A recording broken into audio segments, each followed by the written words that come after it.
சரிப்பா. Next unit வந்து structural organisation in plants and animals. Structural organisation அப்படின்னா என்ன? அப்படின்னா என்னது? கட்டமைப்பு அப்படின்னு சொல்லுவோம் தமிழ்ல. அப்படின்னா என்ன? ஒரு பிளான்ட்டோ அல்லது அனிமலோ, சரிங்களா, அதோடைய கட்டமைப்புனா எல்லாமே வந்துடும். சரிங்களா, அதோடைய மார்பாலஜி, அனாட்டமி, ரைட்டுங்களா, அது எல்லாமே வர்றதான் ஸ்ட்ரக்சரல் ஆர்கனைசேஷன். அப்ப பிளான்ட்ல எப்படி இருக்கு, அனிமல்ல எப்படி இருக்கு, சரிங்களா, அதுதான் இந்த யூனிட்டோடைய இது. சரிங்களா, இந்த யூனிட்ல நீங்க பார்க்க போறது மார்பாலஜி ஆஃப் ஃப்ளவரிங் பிளான்ட்ஸ், அதாவது தமிழ்ல பூக்கும் தாவரங்களின் அதானே புற அமைப்பியல், பூக்கும் தாவரங்களுடைய புற அமைப்பியல். இப்போ நீங்க ஃப்ளவரிங் பிளான்ட்ஸ் அப்படின்னா நமக்கு என்ன ஞாபகம் வரணும்? ஆஞ்சியோஸ்பம் தான். சரிங்களா, ஆஞ்சியோஸ்பம்னா ஆஞ்சியோஸ்பம் தான். என்ன angiosperm also known as flowering plants மா. சீட் என்க்ளோஸ்டு பை ஓவரி, அவ்வளவுதானே. விதையானது சூர்பைக்குள்ள மூடி இருக்கும், அதான் ஆஞ்சியோஸ்பம் பிளான்ட். ஓகே, அப்ப ஜஸ்ட் இந்த இடத்துல ஃப்ளவரிங் பிளான்ட்ஸ்னா நீங்க ஆஞ்சியோஸ்பம் ஞாபகம் வச்சுக்க வேண்டியதுதான். நம்ம அப்படியே அந்த வரிசை முறை அப்படிதான் வரும். ரைட்டா, இப்ப பிளான்ட் கிங்டம் பார்த்தோம். பிளான்ட் கிங்டம்ல என்னென்ன படிச்சீங்க? ஆல்கே, பிரையோஃபைட், திரேடோஃபைட், ஜிம்னோஸ்பம், ஆஞ்சியோஸ்பமோட லைட்டா டச் பண்ணியிருப்பாங்க. அந்த ஆஞ்சியோஸ்பம் தான் இன்னைக்கு காலகட்டத்தில் இருக்கக்கூடிய நிறைய பிளான்ட்ஸ் ஆஞ்சியோஸ்பம் தான். சரியா, அக்கார்டிங் டு எவல்யூஷன் இப்போதைக்கு அதிகமா இருக்கிறது என்ன தெரியுமா? டைகாட்டுக்கு அப்புறம் மோனோகாட் பிளான்ட்ஸ் அதிகமாயிட்டு இருக்கு. அதாவது இருவித்திலை தாவரங்களை விட ஒருவித்திலை தாவரங்கள் ஆஞ்சியோஸ்பம்கள்ல அதிகமாயிட்டு இருக்கு. நமக்கு தெரியும் ஒவ்வொரு ஈராவில் என்னென்ன பிளான்ட்ஸ் டாமினண்டா இருக்கும் அப்படின் போது இந்த காலகட்டத்தில் நமக்கு டாமினண்டா இருக்குது ஆஞ்சியோஸ்பம் தான். சரிங்களா, ரைட். அதுக்கு அடுத்தது வேற என்ன படிப்பீங்க அப்படின்னா அனாட்டமி ஆஃப் ஃப்ளவரிங் பிளான்ட்ஸ். அதே தான். அப்போ இந்த ஆஞ்சியோஸ்பம்களுடைய இன்டர்னல் ஸ்ட்ரக்சரை பத்தி பார்ப்போம், உள் அமைப்பை பத்தி. சரியா, ஃபார் எக்ஸாம்பிள் டிஷ்யூஸ் அதுல எப்படி இருக்கு, சைலம், ஃப்ளோயம். சரியா, tissue system, epidermal tissue system, புறத்தோல் திசு தொகுப்புன்னு சொல்லுவோம். கிரவுண்ட் டிஷ்யூ, தலை திசு. சரிங்களா, அதுக்கப்புறம் வாஸ்குலார் டிஷ்யூ சிஸ்டம், வாஸ்குலார் திசு தொகுப்பு. அப்புறம் அனாட்டமியில டைகாட்டுக்கும் மோனோகாட்டுக்கும், ஒரு வித்திலை தாவரத்துக்கும் இருவித்திலை தாவரத்துக்கும் ரூட்ல என்ன டிஃபரன்சியேஷன் இருக்கு, ஸ்டெம் என்ன இருக்கு, லீஃப் என்ன இருக்கு, அதான் அந்த லெசன்ல படிப்பீங்க. ஓகே, அதுக்கு அடுத்தது ஸ்ட்ரக்சரல் ஆர்கனைசேஷன் இன் அனிமல்ஸ்ல ஜஸ்ட் டிஷ்யூனா என்ன, ரொம்ப பெருசாலாம் கொண்டு போயிருக்க மாட்டாங்க இந்த வாட்டி சிலபஸ். டிஷ்யூனா என்ன, அதுக்கப்புறம் ஃப்ராகு, காக்ரோச், எர்த்வாம் பத்தி அவங்க எங்கேயுமே சொல்லல. ரைட், இந்த வாட்டி வெறும் ஃப்ராக்ல இருந்து தான் கொஸ்டின்ஸ் வந்திருக்கும், காக்ரோச்ல இருந்து வந்துதா வரல. சரிங்களா, அதனால சிலபஸ்ல என்ன இருக்கோ மேபி இந்த வருஷம் கேட்காம இருக்கலாம், அடுத்த வருஷம் கேட்கலாம், அது எப்படி ஒன்னாலும் இருக்கும். அதெல்லாம் நீங்க எங்க படிப்பீங்க அப்படின்னா இந்த லெசன்ல படிப்பீங்க. சரிங்களா, ரைட். இதுல எப்பவும் போலதான் ஒவ்வொரு யூனிட்டோடைய இன்ட்ரோடக்ஷன் முக்கியம் அப்படின்னு நான் சொல்லிட்டேன். இது வந்து யூனிட்டுக்கான sexual organisation in plants and அனிமல்ஸுக்கான ஒரு இன்ட்ரோடக்ஷன். அதுக்கப்புறம் சயின்டிஸ்ட பத்தின ஒரு ஹிஸ்டரி, அதுக்கப்புறம் தான் நம்ம லெசனுக்குள்ள போவோம். சரிங்களா, ரைட். ஃபர்ஸ்ட் நம்ம பார்க்க போறது இந்த செக்ஷுவல் ஆர்கனைசேஷனுக்கான ஒரு இன்ட்ரோடக்ஷன் பார்ட். பாருங்க. The description of the diverse forms of life on earth was made only by the observation through naked eyes or later through magnifying lenses and microscopes. இது Tamil medium புக்ல இருக்காது. சரிங்களா, நான் சொல்ற கான்செப்டை உள்வாங்கிங்க. ஏதாவது முக்கியமானது சொல்லும் போது ஒன்னா நோட்ஸ் எடுத்துங்க. சரி, இங்க என்ன சொல்றாங்க அப்படின்னா டைவர்ஸ் ஃபார்ம்ஸ் ஆஃப் லைஃப், உயிரினங்களுடைய பல்வேறு வடிவங்கள்னு சொல்றாங்க. அப்படின்னா என்ன அர்த்தம்? எல்லாமே வந்துடும். சரியா, எல்லாமே ஆல்கே, பிரையோடெரிடோ, அதே மாதிரி பேர்ட்ஸ் எல்லாத்தையும் இங்க குறிக்கும். on earth was made only by observation. முதல்ல எப்படி கண்டுபிடிச்சாங்க வாழக்கூடிய உயிரினங்களை? Just observation. சரியா, அப்பெல்லாம் மைக்ரோஸ்கோப்லாம் இல்லை. ஆரம்ப காலகட்டத்தில் நமக்கு ஆல்ரெடி தெரியும், அரிஸ்டாட்டில் கிளாசிபிகேஷன் பண்ணார். எப்படி பண்ணாரு? பேஸ்ட் ஆன் சிம்பிள் மார்பாலஜி தான், கண்ணால என்ன பாக்குறாரோ அந்த மாதிரி தான் பண்ணியிருந்தாங்க. சரிங்களா, through naked eyes are later, ஒன்னு இந்த மாதிரி ஜஸ்ட் ஓப்பனா திறந்த கண்ணால பார்த்தாங்க, அல்லது later through magnifying lenses and microscope. அதுக்கப்புறம் மைக்ரோஸ்கோப்னு ஒண்ணு யார் கண்டுபிடிச்சா? யாரோ கண்டுபிடிச்சிருப்பாங்களே, ஆள வரும். ஆள வராதா? மைக்ரோஸ்கோப்பை கண்டுபிடிச்சவர் யாரு? ஆண்டன் வான் லூவென்ஹூக். கேள்விப்பட்டது இல்லையா? ஆமா, செல் பயாலஜி படிக்கும்போது பார்ப்போமா. அவர் தான் மைக்ரோஸ்கோப்பை ஓரளவுக்கு கண்டுபிடிச்சு வந்தாங்க. சரிங்களா, அப்படி மைக்ரோஸ்கோப் கண்டுபிடிச்ச பிறகு உள்ள என்ன மாதிரியான ஸ்ட்ரக்சர்ஸ்லாம் இருக்கு அப்படின்றது நம்ம தெரிய முடிஞ்சுது. ஆரம்ப காலகட்டத்துல வெவ்வேறு வகையான உயிரினங்களுடைய மார்பாலஜிக்கல் ஃபீச்சர்ஸை வச்சு அது என்ன டைப் அப்படின்றத கண்டுபிடிச்சாங்க. அதுக்கப்புறம் லேட்டர் பின்னாடி மைக்ரோஸ்கோப்போட உதவியால மற்ற ஸ்ட்ரக்சர்ஸும் பார்க்க ஆரம்பிச்சாங்க. இது ஃபர்ஸ்ட் பாயிண்ட், ரைட்டா? This description is mainly of gross structural features both external and internal. அதாவது என்ன சொல்றாங்க, நீங்க டைரக்டா கண்ணால பாக்குறீங்க அல்லது மைக்ரோஸ்கோப்பால பாக்குறீங்க, அப்படி பார்த்து உங்களுக்கு கொடுத்த விளக்கங்கள் டெஸ்கிரிப்ஷன்ன்றது எப்படி இருந்தது அப்படின்னா போத் எக்ஸ்டர்னல் அண்ட் இன்டர்னல். சரிங்களா? ஜஸ்ட் நீங்க கண்ணால பார்க்கும்போது உங்களுக்கு என்ன தெரியும், எக்ஸ்டர்னல் ஃபீச்சர்ஸ் மட்டும் தான் நமக்கு தெரியும், வெளிப்புற அமைப்பை மட்டும்தான் சொல்லியிருப்பாங்க. மைக்ரோஸ்கோப் வச்சு பார்க்கும்போது இன்டர்னல் ஸ்ட்ரக்சர்ஸை நம்ம பார்த்திருப்பாங்க. சரிங்களா? In addition observable and perceivable living phenomena were also recorded as part of this description. சரி, இது கூட வேற என்ன பண்ணிருக்காங்க அப்படின்னா observable and perceivable living phenomena அப்படின்னா என்ன, மேபி அந்த ஆர்கானிசத்தோட பிஹேவியர் என்ன. சரியா? ஒரு பிளான்ட்னா அதோடைய இப்போ நம்ம சொல்றோம்ல இந்த பிளான்டோட லைஃப் ஸ்பான் இவ்வளவுதான், அனிமலோடைய லைஃப் ஸ்பான் எல்லாம் என்னன்னு சொல்றோமா, அதெல்லாமும் என்ன பண்ணாங்க, அப்சர்வபிள் கேரக்டர்ஸ்னா அதான் அர்த்தம், அதையும் கூட சேர்த்துக்கிட்டாங்க அப்படின்னு அர்த்தம். Before experimental biology, or more specifically, physiology was established as part of biology. Naturalists described only biology. அதாவது experimental biology அப்படின்னா என்ன? experimental biologyனா நீங்க ஜஸ்ட் நம்ம என்ன சொல்றோம், பயாலஜில ஃபார் எக்ஸாம்பிள் இந்த ஆர்கானிசம் ரெஸ்பிரேஷன் பண்ணுதுன்னு சொல்றோம். சரியா? அதை எக்ஸ்பெரிமெண்டலா நீங்க பண்ணி பார்த்தீங்கன்னா தான் அது உண்மையா இல்லையான்னு தெரியும். அதுதான் எக்ஸ்பெரிமெண்டல் பயாலஜி. சரிங்களா? எக்ஸ்பெரிமெண்டல் பயாலஜி ஆர் மோர் ஸ்பெசிபிகலி பிசியாலஜி, அதான் அர்த்தம். இங்க என்ன சொல்றாங்க பாத்துக்கோ, பிசியாலஜினா என்ன? இப்ப நான் சொன்ன ரெஸ்பிரேஷன் பிசியாலஜியா இல்லையா? ஒரு பிளான்டோட பிசியாலஜிக்கல் ஒர்க் தான். போட்டோசிந்தசிஸ் அது ஒரு பிசியாலஜி தான், தாவர உடற்செயலின்னு சொல்லுவோம்ப்பா. அப்ப எக்ஸ்பெரிமெண்டல் பயாலஜினா மோர் ஸ்பெசிபிகலி பிசியாலஜின்னு அர்த்தம். மேபி கொஸ்டின்ஸ் வந்தா எக்ஸ்பெரிமெண்டல் பயாலஜி டினோட்ஸ் எதை குறிக்கும் அப்படின்னா பிசியாலஜியை குறிக்கும். இதான் ஞாபகம் வச்சுக்கோ. சரிங்களா? was established as a part of biology. அப்ப என்ன சொல்றாங்க, பிசியாலஜி அப்படின்றது பயாலஜியோடைய ஒரு பகுதியாக உருவாக்குனாங்க அப்படின்றது அர்த்தம். Naturalist described only biology. நேச்சுரலிஸ்ட்னா யாரு? இயற்கை ஆர்வலர். இயற்கையை பத்தி ரிசர்ச் செய்யறவங்க எல்லாருமே நேச்சுரலிஸ்ட் தான் சொல்றாங்க. அவங்க ஈகாலஜிஸ்டா இருக்கலாம், என்னவா இருக்கலாம். ஓகே, அவங்க என்ன சொல்றாங்க, பயாலஜி மட்டும் அவங்க சொல்றாங்க. ஆனா ரொம்ப உள்ள டெப்தா போகும்போது தான் நம்ம பிசியாலஜி பத்தி சொல்றோம்னு சொல்றாங்க. Okay, hence biology remained as a natural history for a long time. அப்ப பயாலஜி அப்படின்றது நமக்கு எதை சொல்லுது அப்படின்னா நீண்ட காலமா இருக்கக்கூடிய நேச்சுரல் ஹிஸ்டரி, இயற்கையான ஒரு வரலாறை பத்தி சொல்றது தான் பயாலஜி அப்படின்றாங்க. சரிங்களா? the description by itself was amazing in terms of detail. அதாவது ஒரு பிளான்டோட அனாட்டமியை பத்தியோ மார்பாலஜியை பத்தியோ நீங்க என்ன பண்றீங்க, டிஸ்கிரைப் பண்றீங்க. இப்ப ஃபார் எக்ஸாம்பிள் இந்த பிளான்ட்ல பின்னேட்லி காம்பவுண்ட் லீஃப் இருக்கு, இந்த பிளான்ட்ல ஸ்டிஃபியூல்ஸ் இருக்குது. சரிங்களா? இப்படி நீங்க டெஸ்கிரிப்ஷன் கொடுக்குறீங்களா, அதே மாதிரி நான் அனாட்டமியோட ஸ்ட்ரக்சரை பார்க்கும்போது எனக்கு காஸ்பாரியன் ஸ்டெப் இருக்கு, காஸ்பாரியன் பட்டைகள் இருக்கு, அதெல்லாம் வந்து டிஃப்ரெண்ட் கேரக்டர். எல்லா பிளான்ட்லயும் காஸ்பாரியன் ஸ்டெப் இருக்குமா? இருக்காது. எல்லாம் அதே மாதிரி எல்லா பார்ட்லயும் இருக்குமானா கிடையாது. ரூட்னா ரூட்ல மட்டும்தான் இருக்கும். சரிங்களா? சோ அதுதான் இங்க சொல்றாங்க. சோ அதெல்லாம் வந்து ஒரு அமேசிங், நம்ம டீடைலா சொல்றதுன்றது ஒவ்வொரு பிளான்ட்டை பத்தியும் நீங்க சொல்றதுன்றது ஒரு அமேசிங்கான விஷயம் அப்படின்றாங்க. While the initial reaction of a student could be boredom, one should keep in mind that the detailed description, அதாவது ஆரம்பத்துல ஒரு பிளான்ட் வந்து அது டைகாட்ரா அப்படின்னு சொல்றோம், அல்லது மோனோகாட், ஒரு வித்துல இரு வித்துலன்னு சொல்றோம். அவனுக்கு என்ன தோணும், அடா என்னடா இது டைகாட்டு மோனோகாட்டு அப்படின்னு. அவனுக்கு எம்ப்ரியோவுடைய ஸ்ட்ரக்சர்ல, கருவோடைய அமைப்புல இதுல இரு வித்தில இருக்கு டைகாட்டு, அதனால டைகாட்டிலிடன். சரியா? இதுல ஒரே ஒரு காட்டிலிடன் தான் இருக்கு. அப்படி டீடைலான டிஸ்கிரிப்ஷன் கொடுத்தீங்கன்னா அவனுக்கு போர் அடிக்காதுன்னு சொல்றாங்க.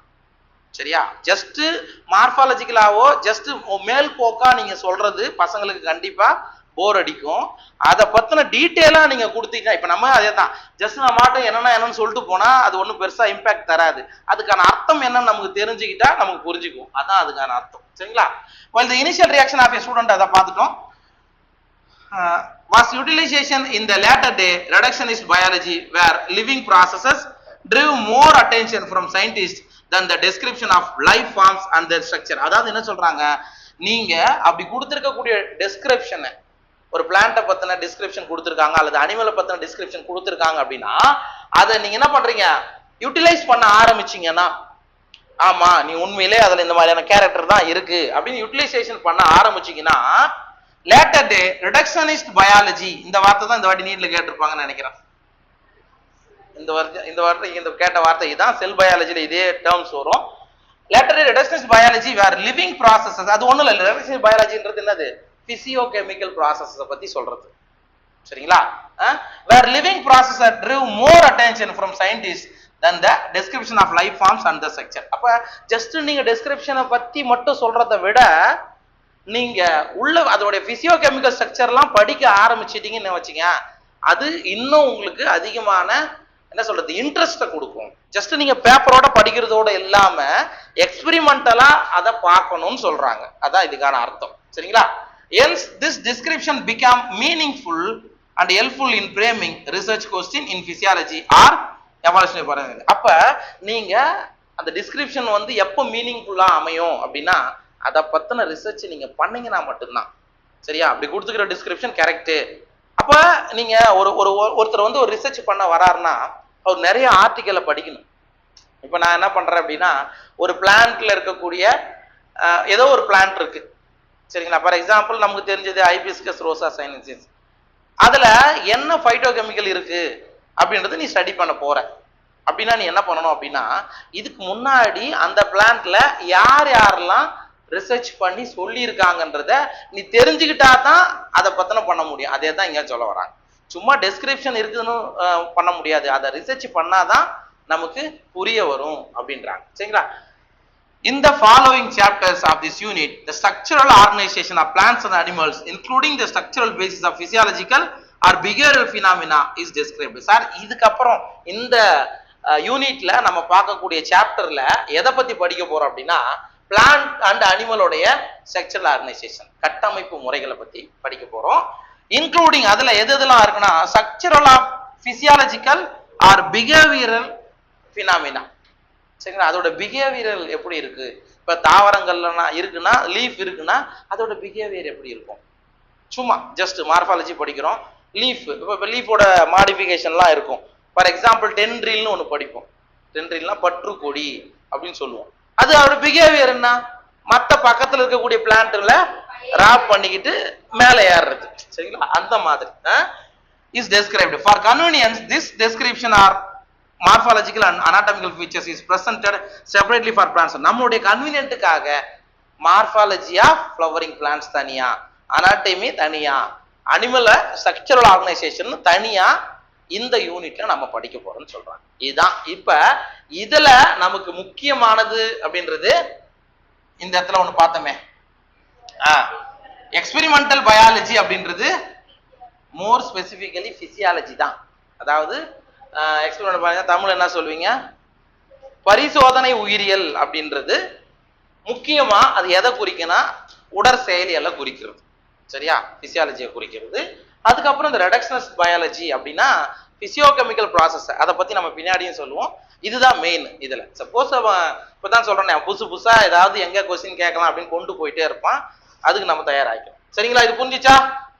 சரி, ரைட். அடுத்தது நம்ம எப்பவும் போல ஒரு சயின்டிஸ்ட பத்தி படிப்போம். கரெக்டா? அப்படி நம்ம பார்க்க போற சயின்டிஸ்ட் யார் அப்படின்னா கேத்ரின் ஈசா அல்லது ஏசு, ஏதாவது ஒண்ணு வச்சுக்கோ. சரிங்களா? இவரை பத்தி தான் நம்ம பார்க்க போறோம். இவர் வந்து அனாட்டமி உடைய ஸ்பெஷலிஸ்ட். சரியா? தாவர உள்ளமைப்பியலை பத்தின ஆராய்ச்சிகளை நிறைய செஞ்சவர் தான் இவங்க. ரைட்டா? இந்த லேடி பார்க்கலாம். லேடி தானே அவங்க, அப்படிதான் தெரியுது. சரி, ஓகே, பேரை வச்சு நமக்கு தேவையில்ல. ரைட்.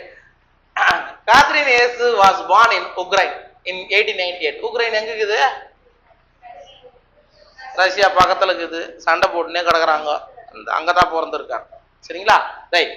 In 1898, பொண்ணுதான். She studied agriculture in Russia and Germany and received her doctorate in 1931 in United States. அப்ப இவங்க எங்கெல்லாம் படிச்சிருக்காங்க அப்படின்னா, ரஷ்யாவில் அக்ரிகல்ச்சர் விவசாயத்தை பத்தி படிச்சிருக்காங்க. பிளஸ் ஜெர்மனிலையும் படிச்சிருக்காங்க, விவசாயத்தை பத்தி அல்லது அக்ரிகல்ச்சரை பத்தி டீட்டெயிலா படிச்சிருக்காங்க. சரிங்களா? அதுக்கப்புறம் இவங்களுடைய டாக்டரேட் டிகிரி, இட் மீன்ஸ் அவங்களுடைய பிஹெச்டி ஆராய்ச்சியை 1931 எங்க படிச்சிருக்காங்க? யூஎஸ்ல படிச்சிருக்காங்க. சரிங்களா? யூஎஸ், அமெரிக்காவா? ரைட், அமெரிக்காவில் படிச்சிருக்காங்க. ரைட்டுங்களா? See reported in your early publications that the curly top virus spreads through a plant via the food conducting or phloem tissue. பாருங்க, இவருடைய ரிசர்ச் எதை பத்தினதுன்னு பாத்தீங்கன்னா, ஏர்லி பப்ளிகேஷன், அவருடைய முன்னாடி நிறைய ரிசர்ச் பண்றவங்க என்ன பண்ணுவோம், ஆர்டிகல் பப்ளிஷ் பண்ணணும். இப்ப நானும் ஒரு 10-12 ஆர்டிகல் பப்ளிஷ் பண்ணியிருப்பேன் என்னோட ரிசர்ச் ரிலேட்டடா.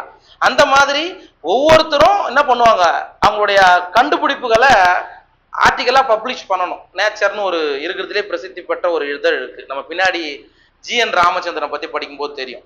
சரிங்களா? அந்த மாதிரி ஒரு ஸ்டாண்டர்டான இதுல நீங்க பப்ளிகேஷன் பண்ணிட்டீங்கன்னா உங்களோட நேம், உங்களோட கண்டுபிடிப்புகள் எல்லாருக்குமே தெரியும். சரியா? அப்ப இவங்களுடைய முன்காலத்துல அவங்களுடைய பப்ளிகேஷன்ல கர்லி டாப் வைரஸ்னா என்ன? அது அந்த பிளான்ட்ல இலைய என்ன பண்ணும், சுருள வைக்கும். இலை சுருளுதுன்னா என்ன நடக்கும்? என்ன பிரச்சனை? சுருண்டு போட்டோம். இப்ப லீஃப் இப்படி இருந்தா உங்களுக்கு ஜெனரலா போட்டோசிந்தசிஸ் நடக்கும். போட்டோசிந்தசிஸ் நடந்தா நமக்கு ஃபுட் நல்லா கிடைக்கும் பிளான்ட்டுக்கு. இதுவே கர்லா இருந்தா அந்த லீஃபோட சர்ஃபேஸோட பேஸ் கம்மியா மாறும். சரிங்களா? எப்பவுமே வைரஸ்ல மட்டும் ஒண்ணு ஞாபகம் வச்சுக்கோங்க, எந்த டிசீஸோ அந்த டிசீஸ் பேர்ல வைரஸோட நேம் வந்துடும். Tobacco mosaic disease, tobacco mosaic virus, அந்த மாதிரி தான். அப்ப கர்லி டாப்ன்றது ஒரு டிசீஸ், அதை காஸ் பண்றது பேரு கர்லி டாப் வைரஸ்னு பேர் வச்சுக்கிறாங்க. ஓகேவா? Spreads through a plant via the food conducting or phloem tissue. Sir, இந்த வைரஸ் எப்படி பரவுது அப்படின்றத இவங்க என்ன சொல்றாங்க அப்படின்னா, ஃப்ரம் ஃபுட் கண்டக்டிங் டிஷ்யூ. ஃப்ளோயம்ன்றது நமக்கு தெரியும், உணவை கடத்தக்கூடிய டிஷ்யூ. ரைட்டா? நமக்கு இப்ப சொல்லுங்க பார்க்கலாம், ஃப்ளோயம் எங்கிருந்து ஃபுட்டை எங்க கடத்தும்? ரூட்ல இருந்து, ஸ்டெம்ல இருந்து மற்ற எல்லா பகுதிக்கும் கடத்தும். நீ ஏதாவது ஒன்று சொல்லலாம், நானே புதுசா வந்துக்கிறேன். சொல்லுமா. இது வந்து ப்ரீவியஸ் இயர் பசங்க பர்ஃபெக்டா சொல்லலாம். ஃப்ளோயம் நீங்க என்ன சொல்றீங்க சொல்லுங்க. லீஃப்ல இருந்து ஸ்டெம்முக்கு கடத்தப்படுமா? கீழ இருந்து, வேர்ல இருந்து உணவானது ஸ்டெம்முக்கும் லீஃபுக்கும் போகும். நீ என்ன சொல்ல வர? லீஃப்ல இருந்து தான் ஃபுட்டு ஸ்டெம்முக்கும் ரூட்டுக்கும் போகும். ரெண்டு பேரும் ஒரு பாயிண்ட் சொல்லிட்டீங்க. என்ன சொல்லியே கொடுக்கலன்றியா? என்ன ஆனந்தியா? என்னமா? ரெண்டுமே கரெக்ட், ரெண்டுமே கரெக்டுமா. அது எப்பன்றது நான் சொல்றேன் பாருங்க. பிளான்ட் போட்டோசிந்தசிஸ் பண்ணும்போது, பிளான்ட் போட்டோசிந்தேட்ஸ்னு சொல்லுவோம், ஒளிச்சேர்க்கை பொருட்கள் அப்படின்றது வேற எதுவும் இல்லை, குளுக்கோஸ். குளுக்கோஸாவே எல்லா இடத்துக்கும் கடத்துமா பிளான்ட்? என்னவா சேர்த்து மாத்தி கடத்தும் தெரியுமா? பைரிக் ஆசிட். ஆனா அது கிளைகாலிசிஸ் முடிஞ்சிச்சுன்னு அர்த்தம். Starch, glucose starch. என்ன அதாவது ஸ்டார்ச்னா சொல்லுதே, நீ ஏதாவது ஒண்ணு சொல்லு. என்ன கிடக்குது? ஒண்ணு இல்ல. நான் பேசுறது எதுவுமே அவுட் ஆஃப் என்சிஆர்டிலாம் இல்ல, என்சிஆர்டி தான் பேசுறேன். குளுக்கோஸ்ன்றது மோனோசாக்கரைடா டைசாக்கரைடா? மோனோசாக்கரைடு. டைசாக்கரைடா கன்வெர்ட் பண்ணிடும். சொல்லு. சுக்ரோஸுமா. போட்டோசிந்தசிஸ் மூலமா கிடைக்கக்கூடிய குளுக்கோஸ் சுக்ரோஸா மாற்றப்பட்டு தாவரத்துக்கு எந்த பகுதிக்கு தேவையோ அந்த பகுதிக்கு கொண்டு போகும். சரியா? ரைட். அதுவே பிளான்ட்ல போட்டோசிந்தசிஸ் நடக்கல, சோர்ஸ் அண்ட் சிங்க்னு சொல்லுவாங்கப்பா. ஒன்னு அந்த பிளான்ட் வாட்டர் ரிலேஷன் அப்படின்ற ஒரு டாபிக் எடுத்துட்டாங்க. தாவர அது என்ன சொல்லுவோம், நீர் தொடர்புடைமைன்னு ஒரு லெசன் பிசியாலஜில இருந்தது, அது எடுத்துட்டாங்க. அதனால நம்ம அதை யோசிக்கிறோம், வேற ஒன்றும் கிடையாது. சார், போட்டோசிந்தசிஸ் நடக்கல, அந்த பிளான்ட் உயிர் வாழணுமே, லீஃபுக்கு ஃபுட்டு வேணுமே. அப்ப இது ஆல்ரெடி ஸ்டோர் பண்ணி வைக்கும் ரூட்ல, அந்த ஃபுட்டை ஃப்ளோயம் வழியா மேல அனுப்பும். பை டைரக்ஷனல் ஃப்ளோயத்துல டிரான்ஸ்போர்ட் ஆஃப் ஃபுட்ன்றது பை டைரக்ஷனல், கீழிருந்து மேலாவும் மேலிருந்து கீழாவும் போகும். சைலத்துலமா அங்க எங்க இருந்து எங்க தான் போகணும், அவ்வளவுதான் வித்தியாசம், வேற ஒண்ணும் கிடையாது. சும்மா நம்ம சொல்லிக்கலாம் புளோயம் உணவை கடத்தும், சைலம் நீரை கடத்தும். எப்படி கடத்துது, எங்கிருந்து எங்க கடத்துது, இது முக்கியம். சரிங்களா, ரைட். அப்ப அப்ப என்ன சொல்றாரு, இந்த கர்லீட் ஆஃப் வைரஸ் அப்படின்றது எது வழியா தாவரத்துல மற்ற பாகங்களுக்கு மற்ற பகுதிகளுக்கு கொண்டு போகுது அப்படின்னா த்ரூ புளோயம், புளோயத்தின் வழியா கொண்டு போகுது அப்படின்றாங்க. சரிங்களா. Doctor aces plant anatomy published, அதாவது அவர் எழுதுனது in 1954 took a dynamic developmental approach designed to enhance one's understanding of plant structure and an enormous impact worldwide, literally bringing about a revival of the discipline. அதாவது இவர் எழுதின book doctor aces plant anatomy அப்படின்றது அவர் எழுதின book. அவரோட பேரை முன்னாடி போட்டாங்க, plant anatomy கொடுத்துருக்காங்க. சரி, இந்த புத்தகம் உலகெங்கும் இருக்கக்கூடிய அந்த அனாட்டமியை பத்தி தெரிஞ்சுக்கிறவங்களுக்கு ஒரு முக்கிய புக்கா இருந்திருக்கு.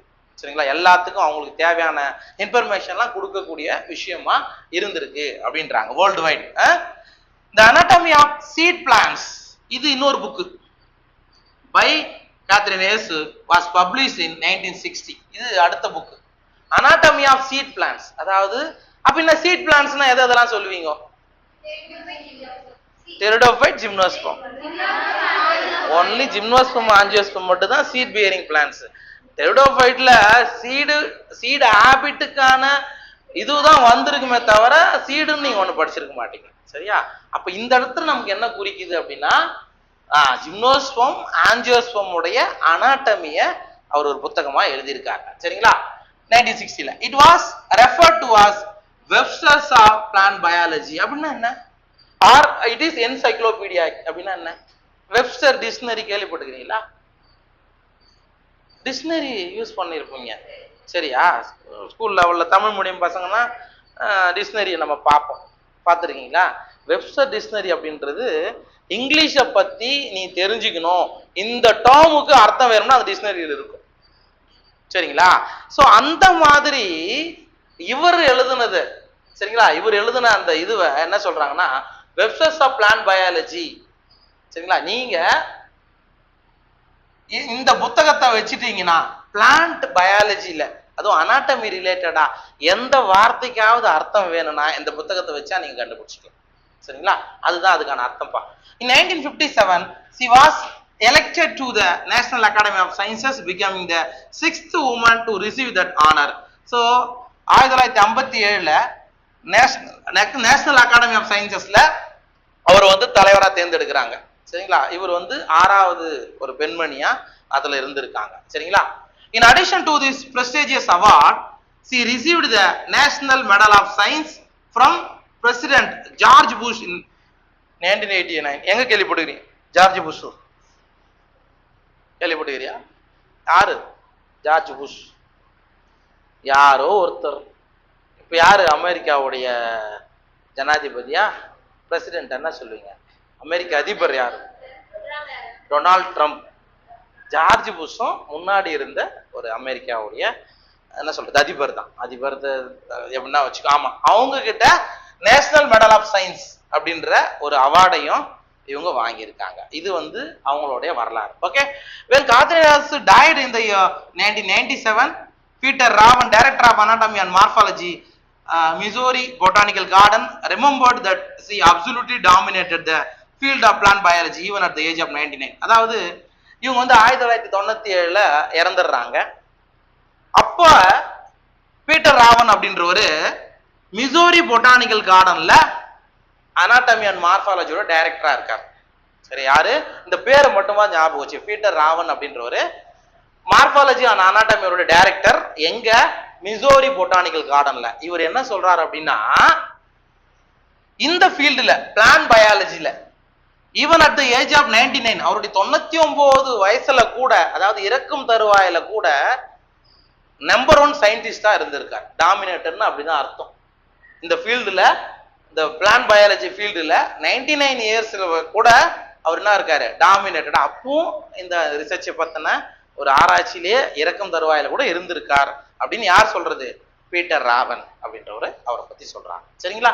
இதுதான் சயின்டிஸ்ட பத்தின ஒரு கொஸ்டின் நீங்க வந்து சயின்டிஸ்ட்ல இருந்து எதிர்பார்க்கலாம். சரிங்களா? இந்த வாட்டி கூட வந்துச்சு இல்ல? ரைட், அந்த மாதிரி வரும்பா. ரைட், நெக்ஸ்ட் நம்ம லெசனுக்குள்ள போலாமா? சரி, ஜஸ்ட் பாரு தமிழ் மீடியம்.